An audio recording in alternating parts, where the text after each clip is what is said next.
இப்போ நான் pan apply பண்ணணும் அப்படின்னா அது ஹிந்தியிலும் இங்கிலீஷில் மட்டும்தான் இருக்குது.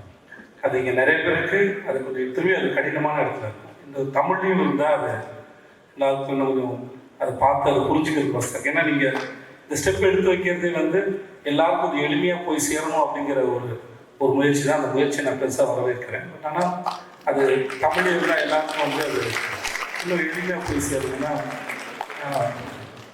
ஏன்னா இங்கே என்னென்ன மாற்றங்கள் நிகழ்வுது, எப்படி இருக்குது, திடீர்னு ஏதாவது பிரச்சனை வரும்போது தான் என்ன பிரச்சனைன்னு ஒரு படப்படப்பட தான் அதை தெரிஞ்சுக்கணும்.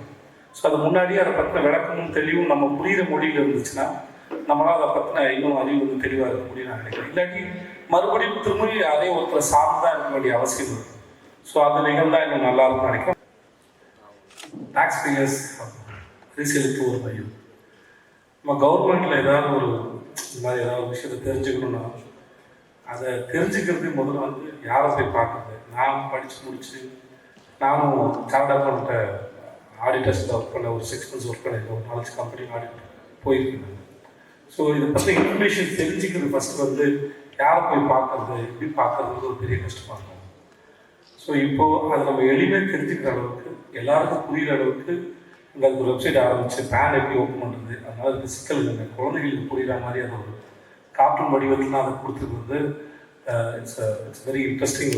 ரொம்ப இன்ட்ரெஸ்டிங்கான ஒரு நியூஸாக இருக்குது. பட் கஷ்டப்பட்டு வந்து சம்பாதிச்சு டேக்ஸ்லாம் கட்டுறோம். ஏதாவது பெனிஃபிட் தான் நல்லாயிருக்கும் சார். இன்சூரன்ஸ்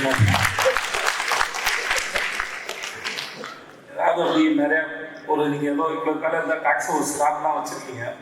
அந்த ஸ்லாப் பேஸ் பண்ண மாதிரி ஏதாவது ஒரு இவ்வளோ பே பண்ணியிருக்காங்க அப்படின்னா அது if they are not in a good condition after some times ஒரு காலத்தில் நல்லா சம்பாதிச்சிருக்கோம், ஒரு ஸ்டேஜுக்கு மேலே வருமானம் இல்லாமல் போய் நிலைமை சரியில்லாமல் போனால் ஒரு நல்ல டாக்ஸ் பேயராக நல்ல சிட்டிசனாக தன்னை ஒருத்தர் கட்டியிருந்தாங்கன்னா அவருக்குன்னு சில பெனிஃபிட்ஸ் இருக்கலாமே அப்படின்னு தோணுது.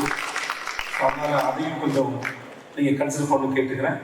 மற்றபடி என்னோடய ஷூட்டிங் நடுவில் இருந்து வந்தேன். நான் இங்கேருந்து திரும்பி திருச்சிக்கு போகணும். உங்கள் எல்லாரும் சந்திச்சது பெருமகிழ்ச்சி. நன்றி. தமிழ் பாடி ஆரம்பிச்சது எனக்கு ரொம்ப சந்தோஷம். நன்றி.